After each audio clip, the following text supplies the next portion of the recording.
Welcome back to the deep dive. You know, when most people think about transformation, they tend to look outward. A new job, new city, maybe some expensive gym equipment. Right. But the sources you've shared with us today, these are excerpts from a program called 30-Day Commitment, a Mhm. home fitness transformation journey. They suggest that, well, true change is really an internal operation. It's a matter of psychological resolve. That's it. That's the core thesis we're really digging into today. We want to move past the push-ups and the squats for a minute and try to pull out the psychological blueprint that's underneath this physical transformation. Okay. Our mission is to analyze how this commitment, when it's sustained over 30 days, becomes the real engine of change. It proves that motivation is temporary, but discipline, that's permanent. Let's unpack that philosophy right away then, because the source, it doesn't waste any time. It kicks off with this declaration that's almost aggressive in its focus. No gym, no excuses, just commitment. It sounds less like a program for physical health and more like a manifesto for mental clarity. And what's so fascinating about that opening line is the strategic removal of external variables. Right. By saying, no gym, no excuses, the program just instantly gets rid of the two biggest hurdles people face, Mm. access and rationalization. The easy ways out. Exactly. It forces you to confront only one thing, the decision to start. So the success or the failure of the next 30 days, it rests entirely on your internal fortitude. The body is the battleground, sure, but the real victory is a shift in your mindset. Okay, so if the end goal is mental, the first few steps are sort of the psychological entry point. Let's dive into that first section. Building the foundation, days 1 through 7. This is the week where so many people fail, right? The friction of just starting is so high. Exactly. And this first week, according to the source, is all about learning.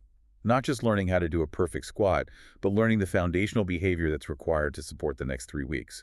It's the infrastructure phase. And the source breaks down this learning into 3 categories that I find, honestly, pretty insightful. You've got the mechanics, learning how to move and learning how to breathe. But then you have the habit, learning how to show up. Mhm. That last one feels like 90% of the battle, especially when you're working out alone at home. It absolutely is. The physical movements, the simple mechanics of every squat, every push-up, every stretch, they're just the vehicles. They're the way you practice the real skill, which is consistency. Right. The act of showing up day after day, no matter how tired you feel, that's what builds the habit loop. In that first week, you are battling inertia. You're not trying to set a personal best. You're just trying to prove to your brain that this new behavior, this commitment, is now non-negotiable. I do wonder, though, how much of that is about managing expectations. Because in week 1, you almost never see any visible change. Not at all. You're putting in the work, and your reward is, well, more work the next day. How does the program get you to see the value in that before there's a real payoff? That's the genius of focusing on the foundation. The source reframes what success looks like for that week. Success isn't about losing weight or gaining muscle. Success is just logging the workout. Just checking the box. You're building trust in your own word. Every time you show up, you're confirming to your subconscious mind that the decision you made on day 1 was real. And that psychological anchor is vital because without it, you have nothing to fall back on when things get hard later. So once the body learns the mechanics and that habit of showing up is set, we get to day 8. If you made it past that initial inertia, the source suggests the real push starts.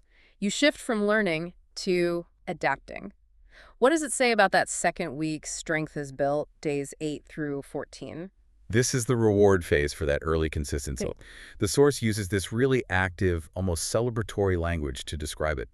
Muscles woke up and the body adapted, Oh, which wow. means your body has moved past the initial shock and soreness. It's now actively responding to the demand you're putting on it. And that tangible response, that's a powerful psychological boost, isn't it? You start to see physical proof that what you did in week 1 actually worked. Yes. That feedback loop, that feeling of a muscle hardening or an exercise getting just a little bit easier, that has to be what locks people in. Absolutely. Your body is giving you immediate positive feedback. This is the moment where the commitment, which started as just this intellectual idea, becomes reinforced by physical sensation. So what does the training look like then? It becomes comprehensive. It covers upper body, lower body, and core and control. But the biggest idea here is the philosophical distinction they draw. It ties the effort directly back to the result. Strength isn't given. it's earned. I think that statement, strength isn't given, it's earned, is so critical because it forces accountability on you. It reminds you that your body adapts in exact proportion to the effort you put in. No shortcuts. It is a direct equation. Effort equals reward. It brings a sense of ownership to your progress. So when you're asked to demand more from your body, you're now operating from a baseline of capability you proved in week 1. That feeling of earning your strength is what solidifies the momentum. So the pain starts to feel productive. Exactly. You no longer see the burn as just suffering. You see it as the necessary payment for the result you're starting to see. And that feeling of capability is what prepares you for the next, and honestly, the most difficult stage. And this is where the narrative gets a lot more challenging and, where most people throw in the towel. We're moving into the true test of internal resolve. Section 3. Pushing limits the quitting zone, days 15 through 21. This is the critical psychological hurdle, right? Smack in the middle. The source material is brutally honest about this phase. It states it directly. This is where most people quit. Why then? Well, think about it. The novelty of the routine is totally gone, and those big initial physical changes have probably slowed down. You're far enough in that the finish line isn't in sight, but the daily effort is still really demanding. It's the trough of sorrow for any long-term project. Okay, so if motivation got you through week 1 and the early physical gains pushed you through week 2, what's the anchor that stops you from quitting in week 3? The program gives the answer right there. It's the key to any sustained change. Discipline stepped in when motivation faded. That's the pivotal insight, not just for fitness, but for anything, really. It is. Motivation is an emotion. It depends on a good night's sleep or excitement. It's volatile. It's unreliable. But discipline, that's a framework. It's an action you take regardless of how you feel. It's showing up poorly. That's a great way to put it. It's doing a half-hearted workout when you feel terrible, because the alternative breaking the chain is a bigger psychological cost than the effort itself. Discipline is the routine that carries you when the initial reason you started just isn't there anymore. And the sources do this brilliant thing here. They reframe the physical pain of this period. They note the workouts got harder, the sweat got heavier, but instead of it being a punishment, they teach you to see every drop of sweat as proof that progress was happening. It's a cognitive reversal. Yeah. Your body's resistance, the heavier sweat, the deeper exhaustion. It's no longer a sign that you should stop. It's a sign that you're demanding adaptation. If it weren't hard, you wouldn't be growing. The program weaponizes discomfort. It does. It turns it into a reward. Mm. You feel exhausted, but you know intellectually that the exhaustion is the evidence of effective work. I want to just focus on that reframing for a second because it applies to so much. Imagine working on a tough project, you hit a roadblock, your motivation just tanks. True. But the discipline you pre-committed to forces you to sit down and work anyway. That feeling of struggling is the proof that you're tackling the hardest, most necessary part of the project. Precisely. You learn to trust the process over your immediate emotional state. In that quitting zone, the only way forward is to know that resistance is coming and to pre-commit to discipline before your motivation fails.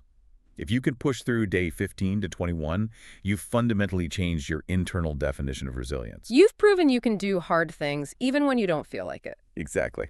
So once that hurdle is cleared, we're into the final stage where the process really solidifies into an identity.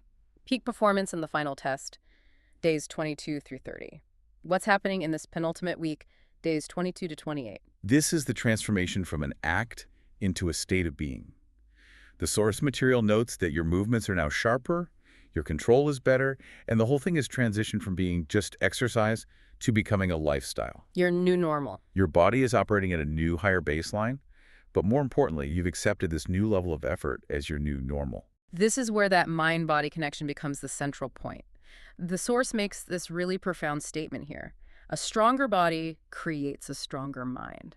How does that actually work? How does the physical commitment translate into cognitive fortitude? Well, the process you just went through is basically an intense training program in self-efficacy. Every single time you showed up when you didn't want to, you proved to yourself that you can endure discomfort to achieve a goal. Right. And that conviction, that knowledge that you are reliable to yourself, that translates directly into cognitive resilience. When you face a tough decision at work, your mind recalls the proof from day 18. It says, I didn't quit then, so I'm not quitting on this spreadsheet now. So the mental benefit is the ability to sustain attention and push past self-imposed limits in any domain. It is the ultimate crossover skill. Yeah. And this self-efficacy is what drives you through the final push. The source details days 29 and 30, where fatigue is definitely there, but quitting is just. It's completely off the table as an option. The commitment is now non-negotiable. Day 29 pushed limits. Day 30 demanded everything. At this point, you're not even concerned with muscle tone anymore. You're just concerned with validating the entire 30-day process. Yes, you are proving that the version of yourself who started this journey is gone, and they've been replaced by someone who follows through. Someone who finishes what they start. Absolutely. The final workout is less of a physical task, more of a symbolic confirmation of that new identity. The individual gave it everything, and the source affirms, and you gave it. Completion solidifies everything. What a profound deconstruction of habit, just using fitness as the vehicle. So let's synthesize the outcomes. The physical changes are there. Stronger muscles, better endurance, sharper focus. But the source insists the biggest change wasn't physical. It was the mindset. The mindset shift is the whole point. The 30 days proved two primary irrefutable lessons. Yeah. The first is that consistency is always better than intensity. Consistency beats motivation. Showing up poorly day after day builds a better framework than one great workout and then a week off. And the second lesson, which is so empowering, is that effort creates results. You saw the direct link between pain, discipline, and a tangible outcome. You can't fake it for 30 days. The work just had to be done. The journey has redefined the limits of what you think you're capable of. And the ultimate realization is what the source material leaves you with, that you are capable of more than you ever believed. That's really the deep dive into the human machine. If this 30-day physical commitment is basically a high-intensity course in psychological fortitude rewiring your mind, then we have to ask, where does this apply next? You now have a proven system. The body was just the testing ground. Where else in your life, that tough work project, mastering a new skill, fixing your finances, where else can you apply that day 15 to 21 discipline to prove that consistency beats motivation? That's the challenge for you to explore. Take that hard-earned strength of mind and direct it. You have the blueprint,